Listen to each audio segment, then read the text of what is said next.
Okay. Hi, everyone. I'm really grateful for this opportunity to be here tonight. And we're sharing a topic that my sister and I are very passionate about, especially her, actually. And her friends like it when she talks about this topic as well. So this is Jamie, my younger sister, and she does energy balancing, and she's been in doTERRA for a while and is a doTERRA gold rank, and very passionate about family and love and relationships. So take it away, Jamie. Hi, everyone. My name's Jamie. I'm Jade's sister. I am very passionate about relationships because I used to be a very submissive, very passive person, someone who always wants to, make peace, make sure everyone's happy and, no one's uncomfortable, and make sure everyone likes me. So it was very hard for me to know who I was and how to address other people. And so I learned so much about relationships, and I hope that this will help everyone as well. I try to share my screen, but I'm not sure it's going to allow me to. So just give me a few minutes. Yeah.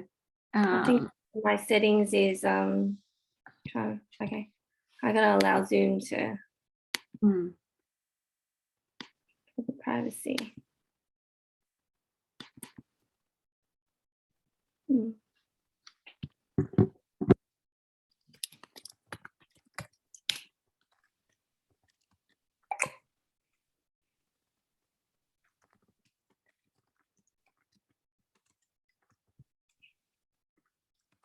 Sorry, I'm just gonna pop out and pop back in so that it could update my privacy. Yep, no worries.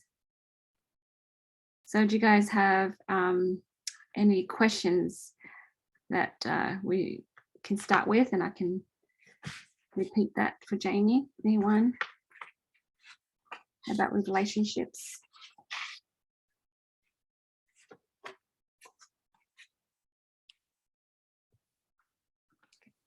I am, I'll jump in.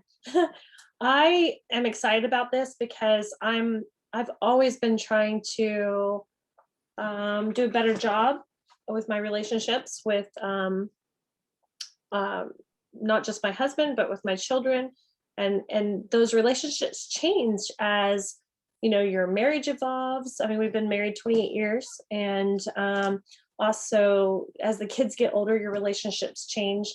So sometimes, like situations like Debbie was talking about, I've had similar things where it has challenged my relationship with one of my daughters, and it's heartbreaking sometimes.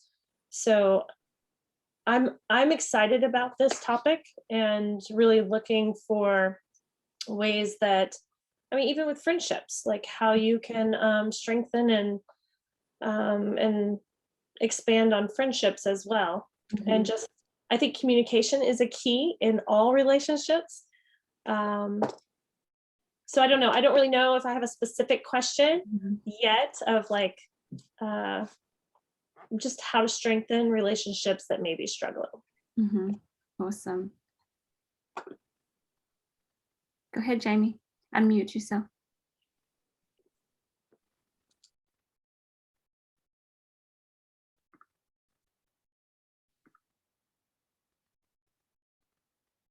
Unmute yourself, Jamie.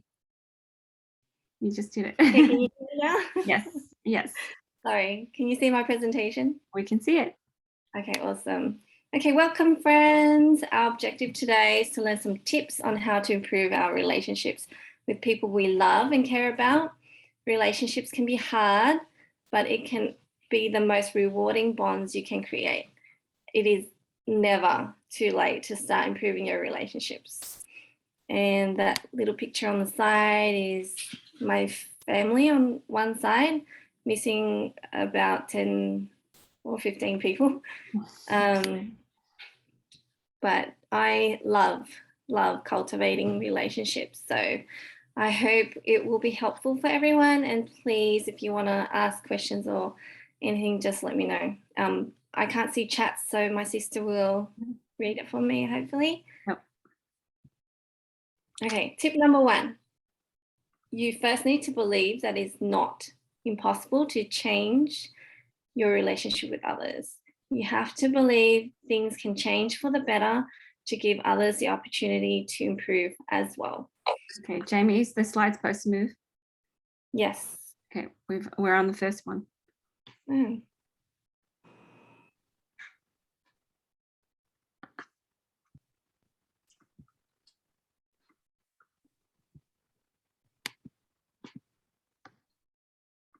Oh, Got it?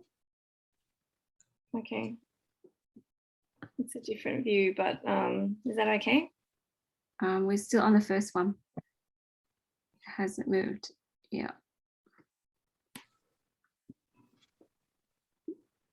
Maybe this is what happened to me last week. I had to exit out of the big screen every time to switch a slide. Okay. There we go. Yeah. Welcome, friends. Yeah. Sorry, I just have to switch my view so I can see everyone too. Mm-hmm.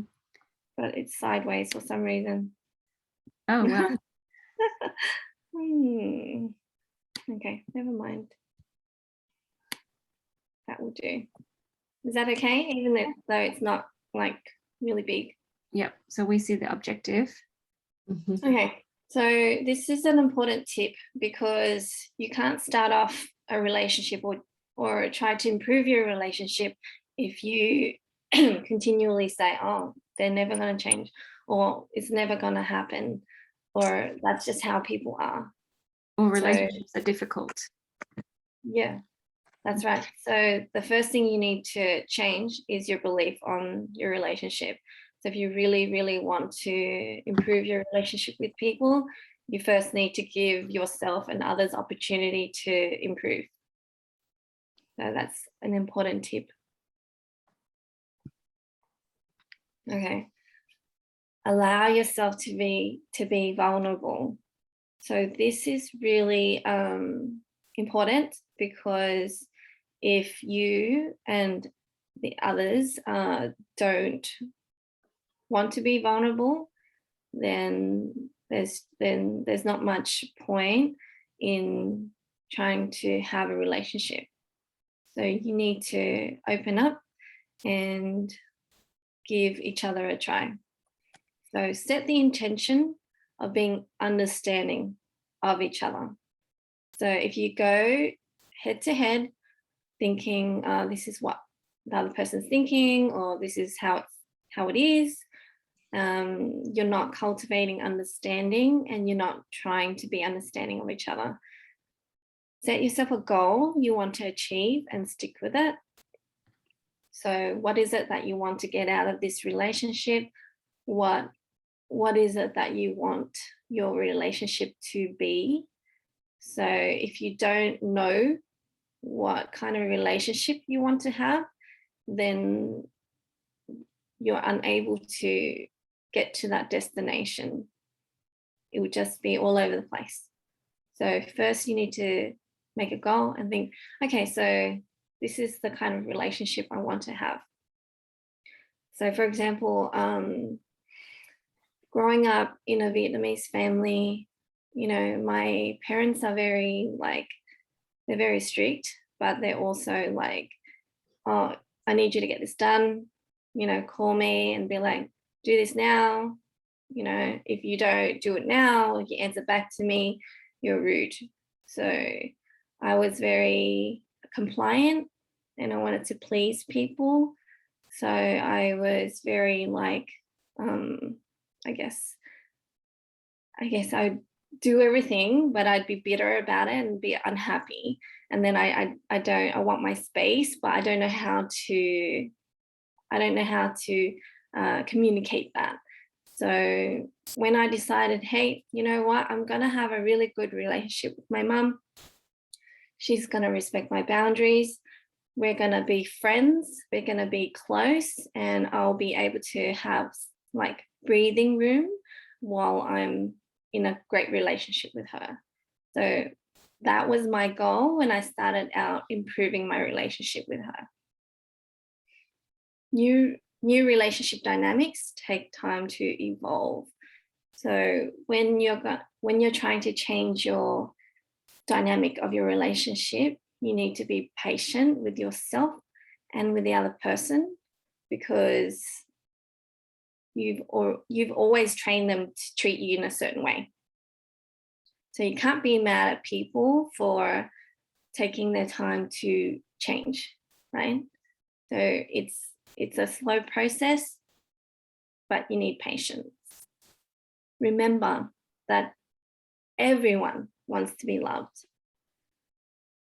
Be forgiving and patient while people are adjusting. Accept that there's discomfort when adapting and changing. You can change yourself, not others, but they will adapt to you. So what I mean by that is you respect yourself, your time, and also you treat yourself the way you want other people to treat you. Okay, however you treat yourself is the way other people would treat you, and communicate that. Any questions so far? Actually, I do. So one of my biggest downfalls is reacting instead of like just holding things in. Well, not that you should hold everything in, but just reacting in a negative way when someone is not necessarily kind to you. So in a relationship, if someone is unkind purposely, or just naturally being just nasty because they are in a happy place right then, what do you recommend to help you not be that reactionary person? Because that is like that's my biggest downfall in life. Yeah. Okay, that's a good question, Sierra. For me, if I get really riled up because of something someone did, the first thing I would do is think about my responsibility in that situation. Okay, what part of that made me feel upset? What about that made me really angry? Okay, and if you're not a person that's very self-aware of your feelings, or if it's often, I would actually keep a diary of my feelings.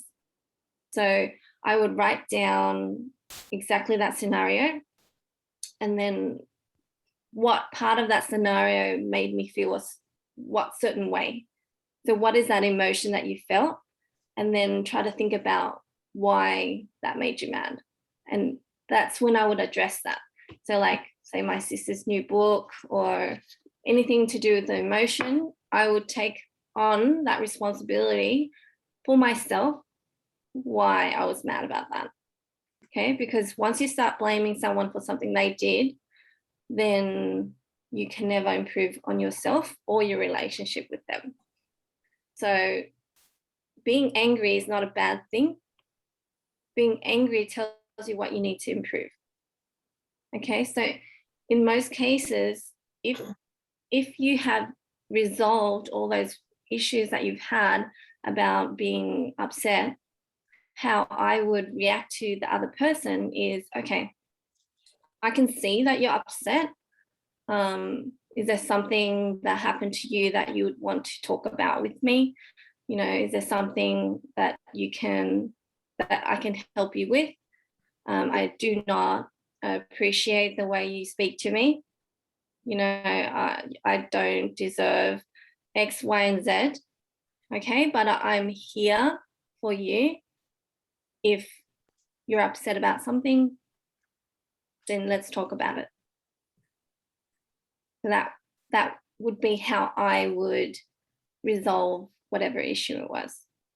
Okay, it's like separate their behavior and their problem. Okay, don't like your behavior, but I'm here to listen to your problem. Okay, and the separate matter is what you're upset about is a separate matter. I think one of the biggest things you said that stood out so far is just that they're going to mirror the way that you treat them. But what I have a lot of times is someone who I might not even be in a conversation with them yet, and all of a sudden you're getting yelled at for something, and you're like, where did this come from? And then I react. So then we're both treating each other badly. Yeah. No, I totally understand that, because I'm going to be using my mum as an example a lot, because it was something so close to my heart, but I swear she would push my buttons really quickly, maybe because I care so much about her. And whenever she pushed my buttons, I would react badly and I'd snap at her. And so she would react by snapping back at me. And then we'd have this, snapping back and forth type of relationship. And only when I decided that, hey, I'm going to be patient with her, I'm going to tell her how I want to be treated. And, if she's upset about that, that's okay. I allow her to be. She can be upset if she wants to be, but I love her and I'm going to be patient with her. And that's how I stopped snapping at her. So whenever she said anything that was hurtful to me, that was something that I needed to address myself. Does that make sense?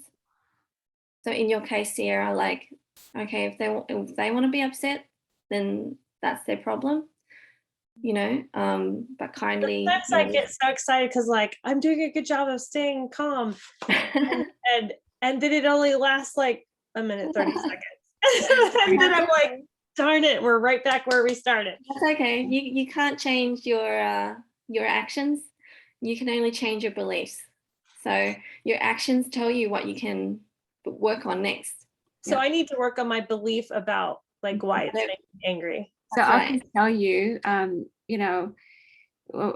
helped Jamie with this a lot too, being the big sister and being the younger sister, there's totally different roles in the family, right? I didn't have the relationship that Jamie had with my mum. My mum and I had a lot of respect and we spoke very calmly to each other.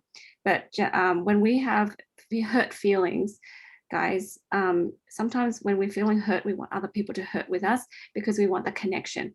The connection, even though it's negative, it's still a connection, right? As humans, we'd rather a negative connection than a no connection at all, because we need to feel that human connection and love.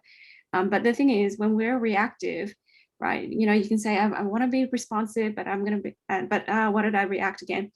It leads you to asking the question about self-respect. If you don't respect yourself, sometimes the things that people do trigger that, because if you find it as evidence, because you're so defensive, you're already in a defensive mode, and it goes back to insecurity.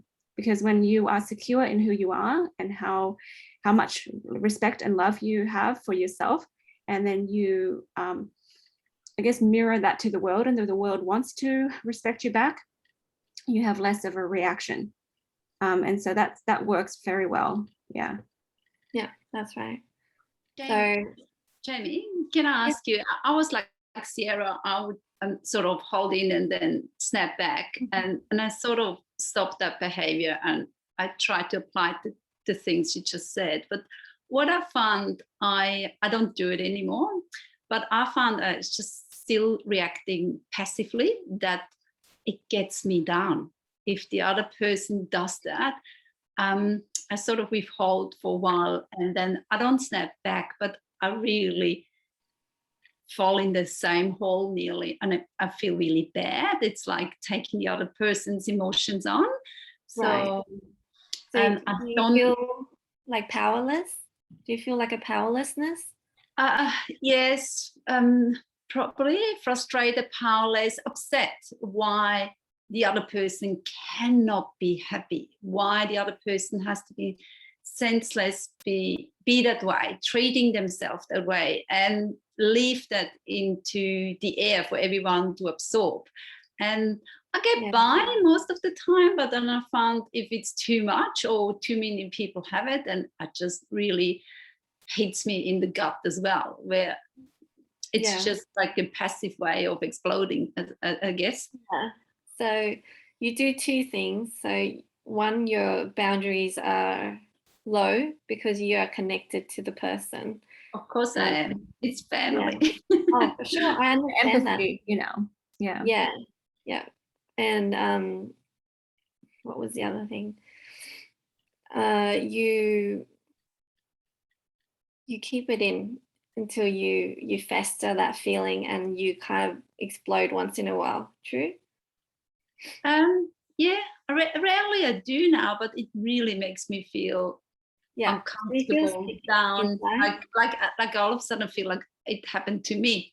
Yeah, and you're also a type 2, which is all about comfort. And so She's a 3 too. yeah, so you feel uncomfortable that other people are uncomfortable. So uncomfortable, and it's like, probably you're so right. It's a lack of the boundaries because the other person gets its way because they know exactly if they apply that. I just give in because it's not that important to me. I just rather have my peace. Yeah, so I boundaries is a whole nother like lesson, really. But but basically it's probably something that you need extra work on because you care a lot about comfort. But the thing is, you need to remind yourself that people are responsible for their own happiness. And if you have more trust in them, that someday they will come around, and you can basically give your piece of advice or your heart or whatever kind things you want to say to them and leave it at that. Okay, it's okay if they take longer to get there, but everyone grows in a different pace. Okay. So you have to remind yourself that, and it's okay for them to make that choice and do it in their own way, even if that's not something you would do. Yeah, just like being confident that they'll figure it out eventually. I like what Jamie said earlier, just journal it, write down all your feelings, because if you don't recognize what they are, you'll hold it in. And then once you see the connection between a situation and how you react, you see the triggers and you ask yourself why we have those triggers, and it'll all go back to that lack of self-respect, lack of boundaries, feeling insecurity. And they're poking all the buttons, and it's a good thing, guys. You think, oh, so-and-so poked my buttons. When you eliminate those buttons, there's no buttons to push. And that is so liberating. When you have figured out yourself, people can't push those buttons anymore. They don't exist. So yeah, it can happen. Don't take it personally, just accept it. Yeah, I was a very strong peacekeeper as well, and when I self-reflected, I thought about my childhood, and I thought how I absolutely hated when anyone argued in the family, because it made me feel like something bad is going to happen. Like, our relationship's going to be broken somehow, or we're not going to love each other or something. So it was like a deep-seated belief of mine that bad things happen if you're arguing, that, we'll be broken somehow. I mean, it's a false belief, and it was a belief that I had to change. So that was one of my core beliefs. And now I tell myself, okay, if people argue, that's fine. I mean, maybe that's their way of working things out. And that's okay. It's not going to be the end of the world. And people are allowed to argue. I think before I did not allow that kind of arguing because I felt unsafe. So there was a lot of things that I had to work on myself in order to have good relationships with others, if that makes sense. And that might be why people shut down and they say, I don't know, because they don't want to get into that, argument. And so just say, we're allowed to disagree. Let's just talk. Yeah.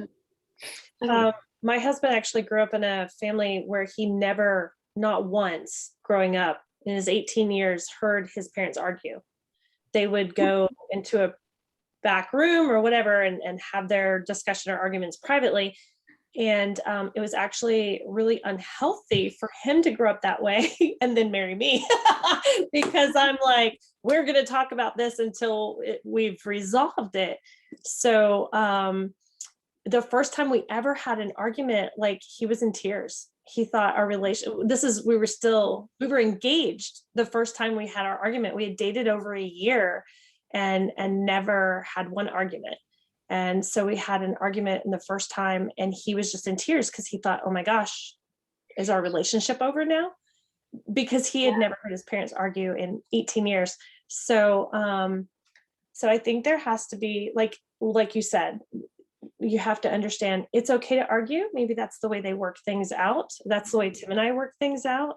We have discussions and sometimes our kids think, oh no, you're arguing again. You know, y'all don't argue about that. And I was like, we actually aren't. We're just discussing something.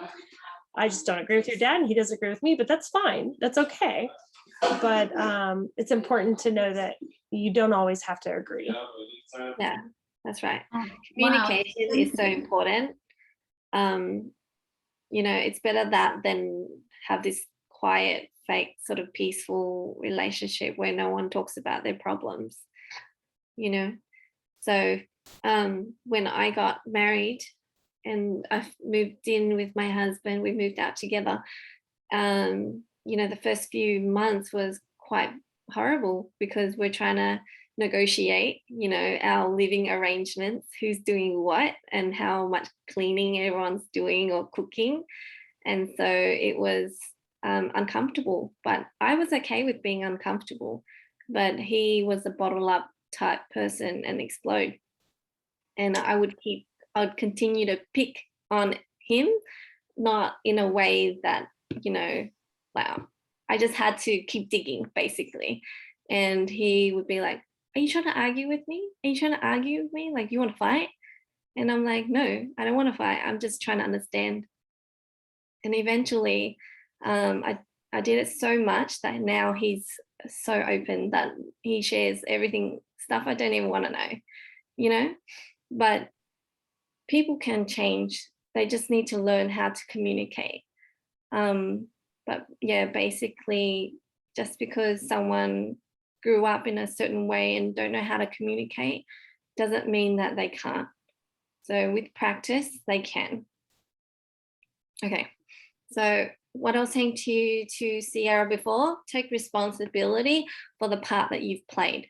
Okay, there's going to be hundreds and thousands of situations where someone did something, okay? But the truth is, you can always improve your part.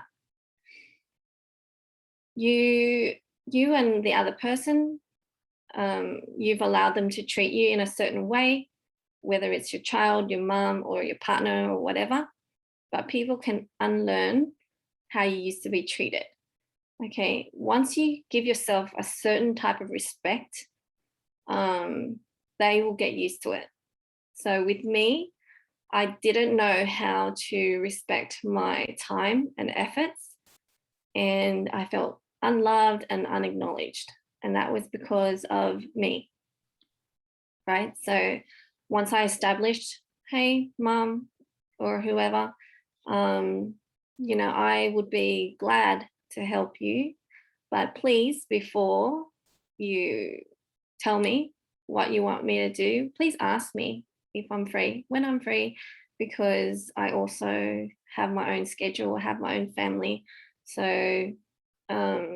you know, and at first she was mad at me, you know, but the thing is, she was mad at me because I was always gonna say, I would always say yes before. And so my time was her time because I allowed that. So I can't blame anyone but myself, right? And I was patient with her, you know, to show her that yes, I'm changing and it's not out of disrespect for you, but this is how I would like you to treat me. And of course, you know, it was kind of tough for the first few months, but slowly but surely she was respectful of my time as well. And then now she's grateful for the time that I do give her. Yeah. So establish what kind of respect you'd like for yourself, and be sure to treat yourself with that same kind. Calmly and tactfully tell others how you would like to be treated from now on. Do not react to their response. Like Sierra, if you do react to their response, that's something you can work on. Blaming and criticizing has no place in a good relationship. Okay, everyone does something that may offend someone else. We may not know that we are offending them. So it doesn't matter who's at fault. It's just important how you want to change or what you want to do with it from now on. Ensure you create strong boundaries for yourself by listening to your gut. If you feel uncomfortable about something, or about something someone said, or anything that makes you feel kind of uncomfortable, listen to it. And if you don't like it, kindly tell them to depart, leave. They may feel hurt initially, but will soon get over it if you allow them to grow up. So I think Debbie Westcott, I think you say this quite often, let them wear their big boys pants or whatever it is, and if they're upset, that's okay, and they'll eventually grow into it, right? Any questions with this one? I don't know if it's me that says that. Someone says that, but I don't know if it's me, but I like it. I'm going to adopt it. And pretend that you said that. Okay. But yeah, like Sandra, like I feel uncomfortable with people being uncomfortable, but I often remind myself that's okay, that's them, and this is me, and if I feel good in my gut and I respect what I want and I say it in a loving way, and if they still get hurt, then that's their choice. It's their choice to be upset or angry or sad or whatever it is. And yes. Oh, what happened? Oops, wrong. There you go. Okay, listen to your loved ones. Listen.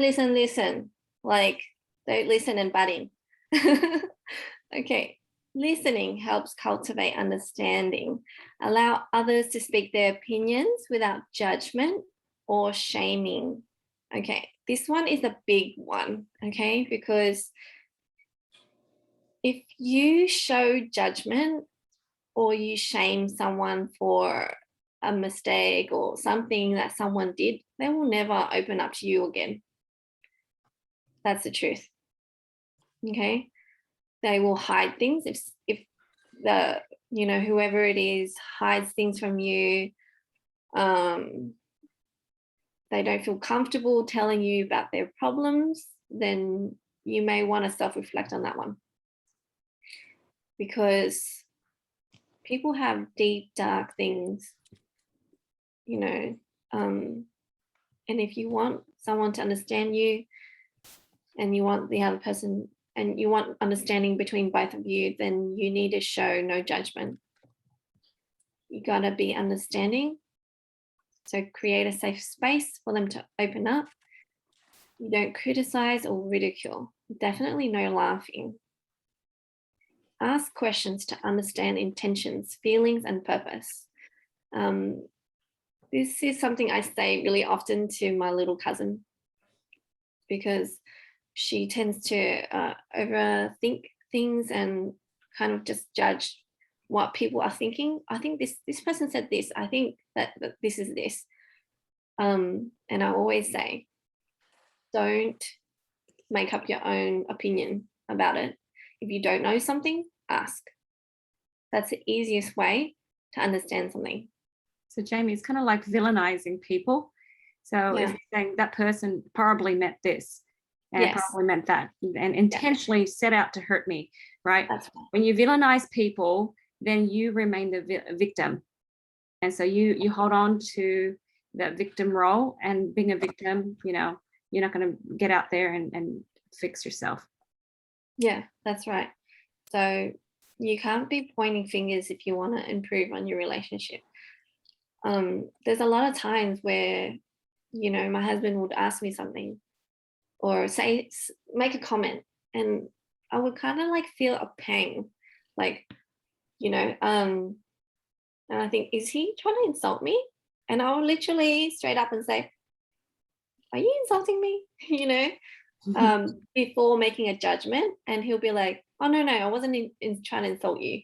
What I meant was this, you know, or I'm just, okay, what do you mean by that? Like, if I don't quite understand what his intentions are, I will definitely ask straight away. Okay, don't make your judgments if you're not sure. So just ask. It's simple as that. Okay. Like assume the best of people, giving them the benefit of the doubt. Yeah. And I think whenever I feel kind of a pang when someone says something, then I'm like, okay, there's something there that I still need to work on. And that's how I, you know, improve myself. So a lot of things people say don't hurt my feelings. You know, my cousin, she tends to call me up and be like, what are you doing? You know, her questions have no context and have no intention behind it. And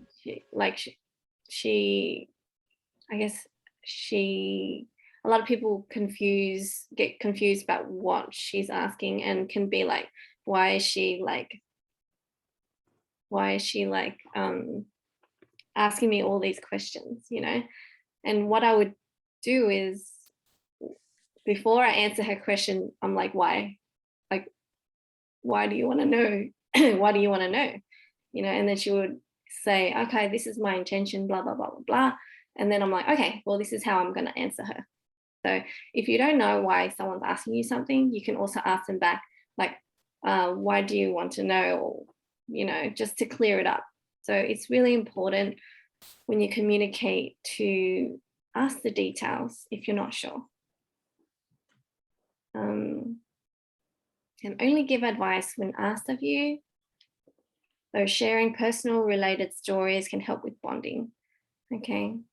Some people like to give a lot of advice when someone's talking to you about something, but that doesn't necessarily mean they're trying to give you the green lights to tell them what to do.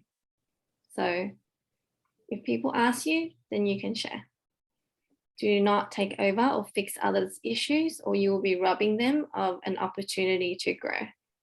So not only just for children, but also for adults and partners and whoever. So I think this is something Deborah was asking before about her child vaping. If we take over or try to fix their problems, try to force them to do something that you want, if you say, if you don't do this, I'm going to kick you out, then what the other person is seeing is, I'm not feeling good and you don't love me and you're kicking me out, you know? So there's a lot of underlying things there that you want to work on with your relationship, because what you see, the vaping, is the end result. So the things that are hurtful inside, the core beliefs are what you need to work on first. Any questions about this slide? Jamie, can I make a comment real quick? Yeah. I've been studying a lot about, I don't know if you can see me. I'm on my phone, so I don't know how it works, but anyway, I can see you. I've been studying a lot lately about powerless versus powerful behavior. And I love this issue of don't take over and fix their issues, because that makes you a rescuer, right? That's not powerful. There's nothing powerful about being a rescuer. Okay. And that very behavior makes you powerless and the other person powerless. So I love that you just said that, because that just like correlates directly with what I've been studying this week. Yeah, that's perfect what you said, because this whole thing about relationships is a lot about power. When you're being forceful, it's because you feel powerless and you want to control everything because you're scared. So you make it about you. But the thing is, people are allowed to live their own lives.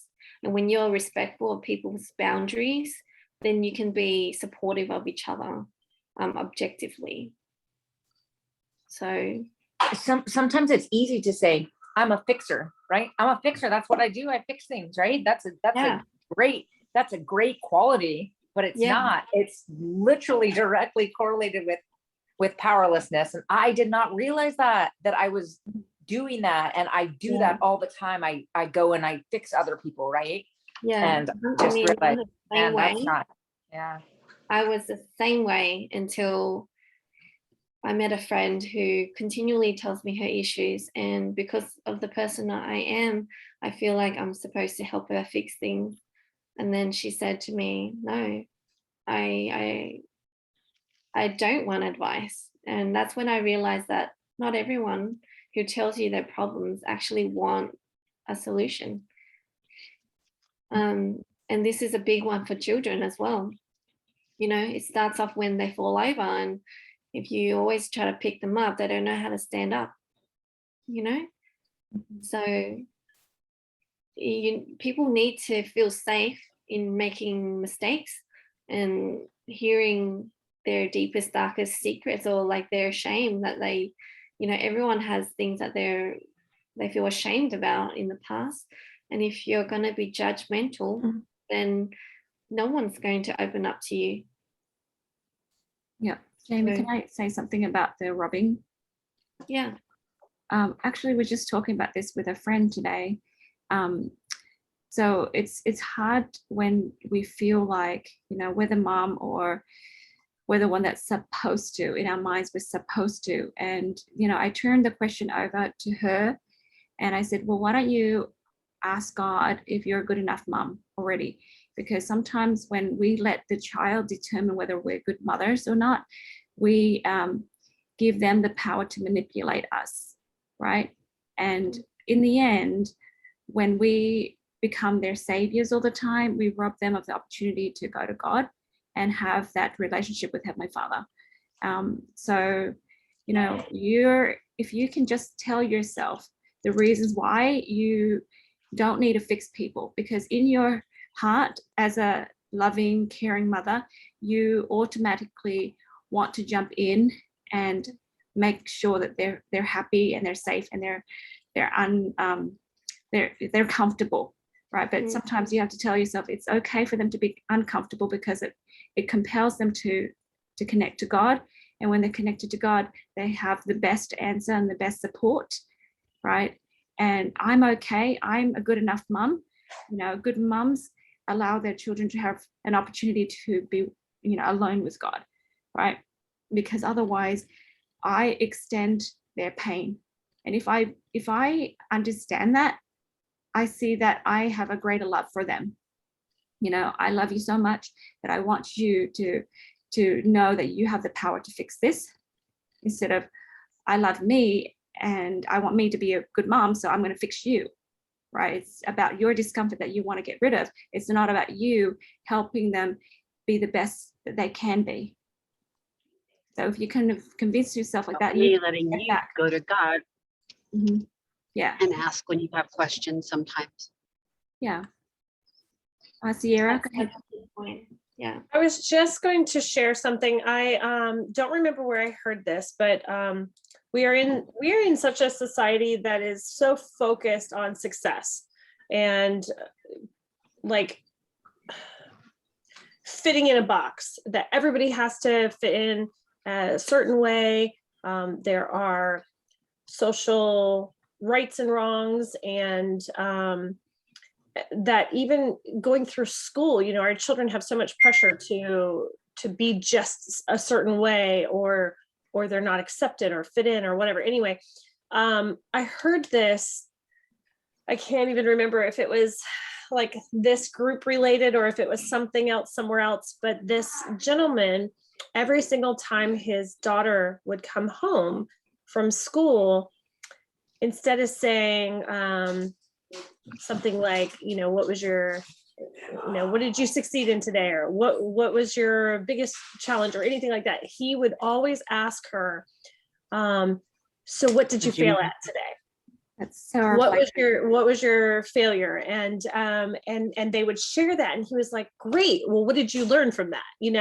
And I wish I had heard that like before I had children, because that would have been such an influential thing that I could have done with my kids to be able to let them know it's okay to have failures. In fact, it's a great thing to have failures because we can learn something from them. Now let's talk about them.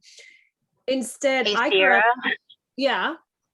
I think I told you that because I learned it just a few months ago, and I started it with Olivia. You're the one who shared that. Okay. Sarah so, Blakely, she talks about that. Yeah, it's so great. I grew up in a home where if you had failures, you hid them. You hide them, you pretend they didn't exist, and you better do better next time, kind of thing.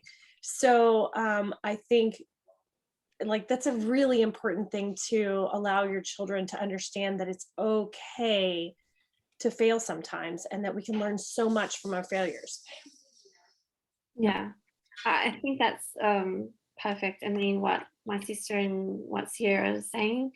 And I think people people are used to shaming others more than It's like if my daughter comes home with the teacher says that her handwriting is really bad and that she needs to work on it. And so whenever we talk about her handwriting, she'll start crying. Um, you can easily say, oh, well, your handwriting is bad because you don't practice, and you don't this, you don't that. Like, that's quite normal thing for someone to say, but that's actual shaming. Instead of shaming, I would say to her, okay, well, what do you think about your handwriting? What do you want to do about it? Do you want to have good handwriting? Do you want to have neat handwriting? Like, okay, what's the plan? So we can make a plan. And that's how you listen to someone without judging them or shaming them for having that weakness. And then they'll be more open to telling you these things in the future. I love what you said, sis, about allowing them to grow, make mistakes, and learn themselves and decide on what they want to do, because that just makes them more prepared for the future and when you're not around. You're on mute. Sorry, it's about being more mature and being okay with yourself, and just knowing that you're good enough, mom, and don't make it about you, because a lot of parenting problems is because the parent make it about them because they're so insecure. Yeah, definitely. It's a big thing for moms who they need to feel like they're doing a good job, and it's all about, oh, I did this and I did that and I did so much for my kid, but I think it's so much more important to teach them independence, but be the, they've got the support that they need, show them how they have support and allow them to grow. Okay, discuss expectations. Expectations that are not met can lead to disappointment and undue pressure on others. Expectations should be discussed and agreed upon before you expect that of them. It's unfair for someone to read your mind and know what to do for you. The pressure it puts on can lead others to feel unworthy, not good enough, and never meet your standards. Always speak from a place of love, not criticism. You will not be hurt otherwise. If you want something, simply ask. Be sure to give a good reason why as well. Allow others to say yes or no without being responsible for your happiness. Okay. Expectations is a big thing in being angry and disappointed with others. A lot of people expect certain things and think that something should be a certain way before even discussing it with the other person. If you discuss with the other person, then they should be allowed to agree or not to agree with what you want. If you are clear with what you want, then it's easier for the other person to agree. Does that make sense? Yeah. So like before a party, you know, we say to our kids, what do you expect from this party? You know, because then it could turn out great in our eyes, and they might cry and be sad. So, you know, it's good to have that practice, you know, before we go places. What does everybody expect? And this is what I expect. This is what I hope.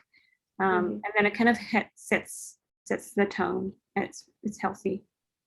Yeah, I do that, say, before we go to the shops, for example, where I'll tell the kids what my plan is. This is what I want to get, you know, but you can look at toys or games if you like, but I'm not going to buy any today. And if you're okay with that, then we can go to the store. And so we don't have this argument at the store, but I really want this, but I really want that. I said, no, you agreed, you know, so we don't have that argument. And I guess that's the same with my husband. You know, if you think, oh, this is what a husband should be, or this is what a wife should be, it's very confusing because you all grew up in a different place and you have different expectations. So you can't be like, oh, but you should have done this because you should know. That's not something that's ever really going to work. So if you want something, ask. And if they agree, good. If they say no, then you should be okay to, you know, they can say no. Otherwise, you'll be stepping on eggshells around them, hoping you won't offend them. Okay. And that's the pressure that you don't want to have. If you don't like something or you want to talk about something, talk about it from a place of love, not a place of criticism, because you can feel the difference. Jamie, can I share a story real quick? Yeah. I learned this the really cute hard way. So I had bought my son, he was like 5, this tool set for Christmas. And the next day after Christmas, I woke up to him sawing the leg off of one of our kitchen chairs. And it was just a plastic toy, but it was definitely like making marks, right? And I kind of came undone. And I was like, whoa, what are you doing? What are you doing? And he stopped and he started crying and he looked at me and he goes, Mom, you never taught me that. And I was like, oh my gosh, buddy, I'm so sorry. And I had to like completely backtrack and just apologize up and down for this behavior that I freaked out, was sawing the leg off my chair, that I thought it was like common knowledge, but to a 5-year-old who had never had a tool set, that wasn't common knowledge. Yeah. That's so cute. I'm glad, like, you know, those little things you can learn from, like even things like that you can learn from. Yes, Sierra? Expectations. Yeah. Also, like, you could replace this word with common sense as well. Like, that phrase, like, I got taught my whole life growing up, you know, this is common sense, or that's just common sense. And Yeah. and okay, so I had a similar situation that she had. My mom always made me do all the chores, like everything in the entire house. So I did not want my kids to grow up the same way, and I didn't find that happy medium that I should have found. Unfortunately, I'm sorry. Hold on one second. My son was being really loud, so sorry. I didn't want them to feel like they were a slave in their own home. So I did everything. I just wanted them to worry about school and sports. So I did everything in the house, which didn't teach them how to do normal chores like washing dishes or washing clothes or anything. So I remember when we had moved to Fort Walton Beach, my daughter was 13. and I wanted her to wash a pot. And she's like, I don't know how to do that. And I'm like, just wash the pot. Like, that's common sense. Just wash the pot. And so, I mean, it's funny now to look back on that, but I was like, oh my gosh, I did my children such an inservice by not teaching them, just basic things, and then expecting it to be common sense, that they would just know how to do things. That common sense word has gotten me in trouble a lot of times, when I feel like things should just be common sense. And Ashlyn, my oldest daughter, will kindly point out, Mom, what's common sense to you is not common sense to everyone else. So anyway, that's another thing we need to be careful of. Oh, thanks for that, Sierra. I just wanted to add another story to that. It just reminded me for some reason of my husband. Whenever we have like family trips away, I would pack everything for the family. My girls would pack themselves, and he would, last minute he'd pack his own stuff. But basically everything that we needed for the trip, I would do. And I would wake up early and make sure that, I get ready so that we can pack the toiletries and all that. And one time we were going with his friends. It's another couple with another 2 kids, which is like our family. And I wake up early and I get ready and everything. And I just leave all the bags ready at the door so he can pop it in the car. That's all he needed to do. But he didn't wake up. He didn't wake up early, and he'd wake up just before we had to go. And I would get so annoyed. And in the car, he's like, oh, what's wrong? And I'm just like, what's wrong? What's wrong? I'm like, we're late, and then I'd get mad, and then we'd get there. And her husband would be like unpacking everything, unloading everything. And then she's like, oh, what time do you wake up? And the husband woke up like extra early, like 6 o'clock in the morning, and packed everything before she even woke up, and I was thinking, why isn't my husband like that? I'm like, why? And literally the next time and then I thought to myself, you know what? It's unfair of me to be angry at him because I didn't tell him what I wanted. But then I got mad, without telling him. And like Sierra said, I thought it was common sense that if you went somewhere, you'd wake up early and you'd do all that. But I said, look, okay, I was kind of upset, but, I would be appreciative if you helped me somewhat by waking up early, because I pretty much packed everything already. All I wanted is that you would wake up early and pack everything so I wouldn't have to do all that as well. And then he goes, okay, well, I didn't think it was a big deal, and then the next trip he woke up early. And so I was like, okay, fair enough, yeah. So expectations. Don't set yourself up for disappointment, right? So, yes. Okay, so we're 12 minutes over. Did you have a lot of more slides, Jamie? I have 3 more slides. Yeah, that's okay. So 2 comments, Kat and Sierra. Oh, well, a while ago, I learned that common sense is not so common from some really good friends of mine. And it kind of has been what I think about almost all the time now when people do stuff. It's like, okay, I didn't tell you what I wanted. And common sense nowadays is really not so common. So I'm not going to get mad because you didn't know. Yeah. Thank you. Yeah, it is totally unfair to be mad because we think, oh, you should be that way. You should read my mind. Did you have something to say, Sierra? Oh, no. She said no. Okay.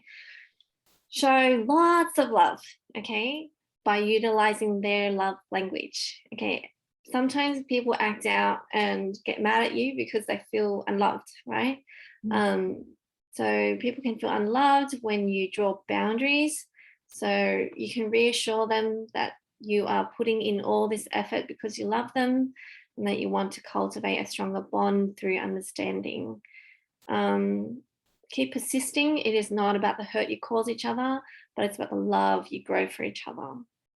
So I once said to my husband, I'm not responsible for your happiness. Only you can make yourself happy. And he told me, I said this years ago, but he told me that he was really offended when I said that. And he's just like, how could you say that? Like, how could you say that? You know, he used to think that I don't give him enough love, and so he doesn't feel loved, you know, but he said to me, thanks. Like, this is recently, he said, thanks for saying that, because you're right. No one can make you feel loved. You know, only you can make yourself feel loved. But at the same time, you know, if you want to cultivate a relationship, you can show each other love, but not be responsible for their love. So learn what the love languages are. I'm sure you know what the 5 common ones, because everyone feels loved in a different way. And if you want to be loved in a certain way, then you should ask for it. You know, if you ask for it, more than likely you'll get it. If you don't ask for it, more than likely you won't get it. Okay, respect others is very important. Respect others' boundaries by asking instead of telling. No one should feel forced, pressured, or coerced into anything. Allow others to make their own decisions, even if it's wrong or imperfect. If you want them to do their laundry and you ask them to fold their laundry, let them fold the laundry the way they want to fold it. Okay. Now, ask my husband to wash the dishes. If I don't like it, tough. That's fine. Thanks for washing the dishes. And if I don't like it, I'll just put it back in the sink. You know, you can give support, opinions, and advices, but you must allow others free agency to choose. So this is one that is very important for me as a mum, that I explain why I want them to do something, why something is good for them, why something is not good for them, and the choices that they can make, and then allow them to make those decisions. And even if I don't like it, but regardless, I'm still there. Whatever choices they make, I'm there to support them. Allow others to be responsible for their own happiness and unattached to yours. So what this means is, if you allow people to say no to the things or whatever that they're doing, it should not affect you, because you're separate from that. So if the things people do affect you often, they will feel responsible for your happiness. And shaming should never be used in a healthy relationship. Don't make fun of people for anything, because you cannot show that you're supportive if you shame them. Always use belief in others and encouragement to reach their goals. Encourage. I believe in you. You can do it. And if you fail, I'm there to help you. You can try again. I know you can. Jamie, you want to talk about the oils? Oh, yes. Sorry. Geranium. Geranium is about love and trust.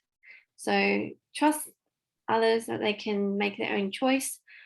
Love on them, you know, that they're going to make good decisions and that they will learn from any bad decisions they'll make.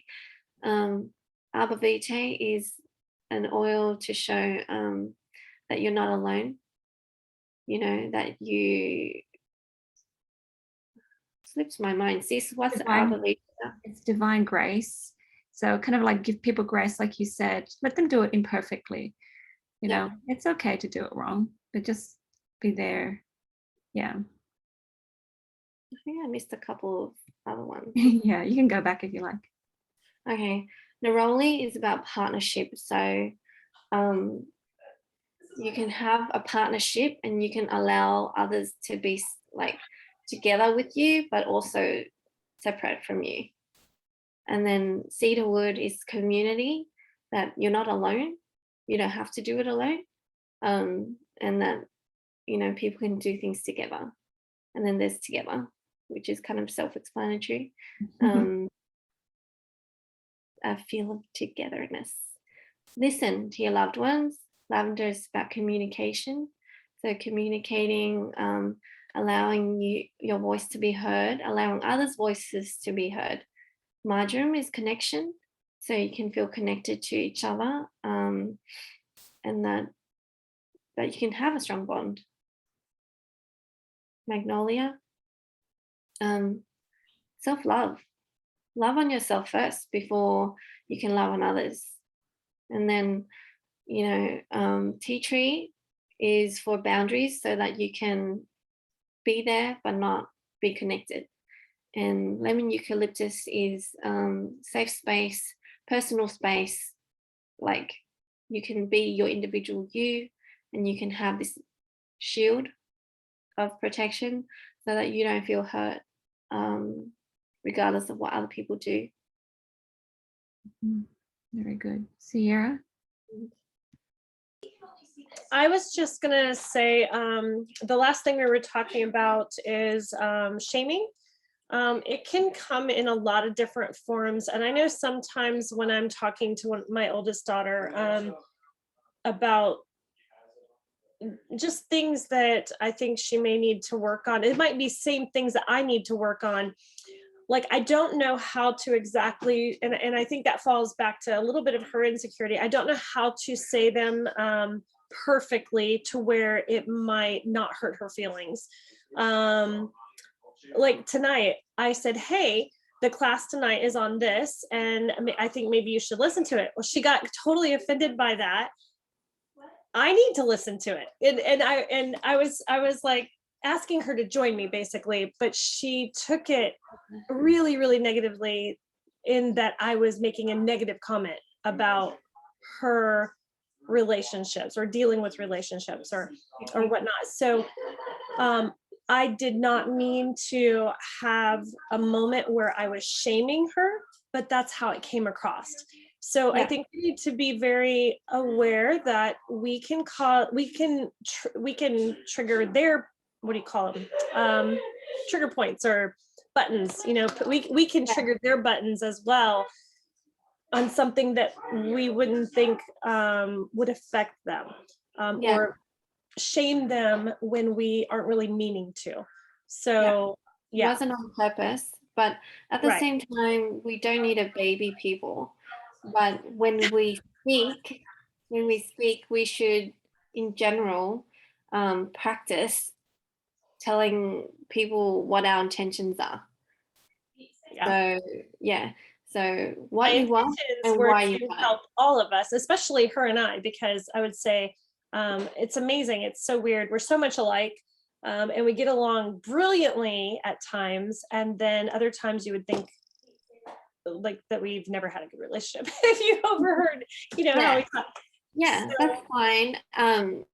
If she got upset about certain things like that, then you would know that she's somewhat believes like a false belief about it, and that she's hurt because she does kind of think that she is, you know. But what I tell my kids with communication, always try to explain your intention. So what it is that you want and why you want it.